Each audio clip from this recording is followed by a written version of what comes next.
আমার রান্না করতে বেশ ভালো লাগে, সেজন্য চেষ্টা করি মাঝে মধ্যে আপনাদের মাঝে রান্না নিয়ে চলে আসা।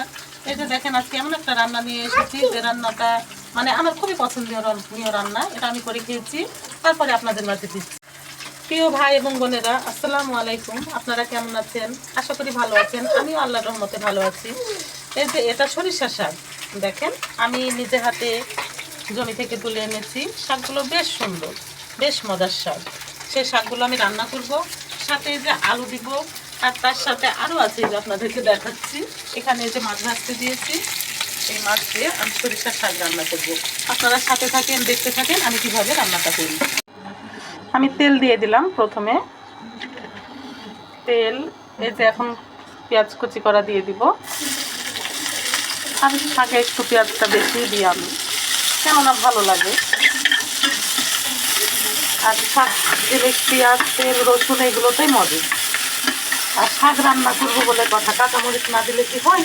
এই যে কয়টা কাঁচামরিচও দিয়ে দিলাম। এখন আমি পেঁয়াজগুলোকে বাদামি করে নিব।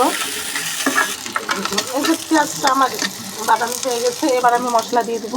আমি হলুদের পরিমাণটাও কম দিয়েছি, অল্প কাঁচামরিচ দেওয়ার কারণে অল্প গুঁড়ামরিচ দিয়েছি। এখন লবণ দিব। এখন ভালোভাবে মশলাটাকে কষিয়ে নেব।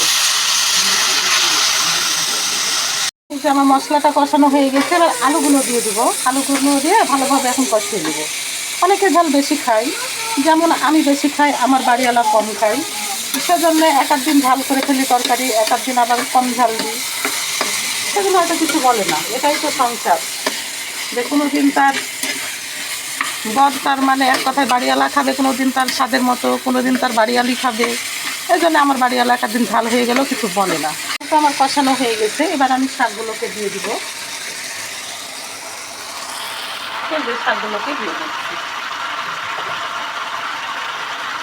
একটু আমি পানি ঝরাতে দিয়েছিলাম, এখন শাকগুলো কমে অল্প হয়ে যাবে, এতগুলো থাকবে না।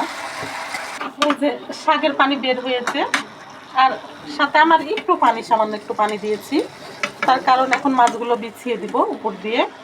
এই যে আপনারা দেখেন, এই যে এখন এইভাবে মাছগুলোকে দিয়ে দিব। এভাবে সবগুলোকে এখন বিছিয়ে দিব। এই যে তরকারিটা ফুটছে, এখন আমি জিরা গুঁড়া দিয়ে দিব। আর কিছুক্ষণ পরে পানিটা মরলেই নামিয়ে দেবো। জিরা গুঁড়াটা দিলে তরকারির টেস্টটা আরও বেড়ে যায়। যেহেতু মাছ, জিরা গুঁড়া তো দিতেই হবে। এই যে রাফের আব্বু, দেখো কি রান্না করেছি। কি রান্না করেছো? সরষের শাক না? হ্যাঁ, এই শাকটা খেয়ে গেছিলাম। দেখো মুখে লেগে যাবে একবারে। মাছ দিয়ে ছোট মাছ দিয়ে সেই লাগবে খেতে, হেভি টেস্ট। সেই সুন্দর করে রান্না করেছি। চলে এসেছে কিন্তু হ্যাঁ, প্রিয় ভাই বোনেরা, আপনারা এভাবে বাসায় রান্না করে খাবেন। যারা খেয়েছেন খেয়েছেন, আর যারা না খেয়েছেন অবশ্যই বাসায় খাবেন। সেই স্বাদ, সেই সুন্দর লাগবে। এই যে মাছ দিয়ে আর সরিষার শাক দিয়ে খেতে কেমন লাগবে? সেই লাগবে গো। এর একটা টমেটো দিলে আরো ভালো লাগতো গো। তারপরেও খেয়ে দেখি একটু। আমি তো মজা করেই খাবো। আমার খুব প্রিয় সরষের শাক, আর এই ছোট মাছ দিয়ে রান্না করতে সেই লাগে। বিসমিল্লাহ।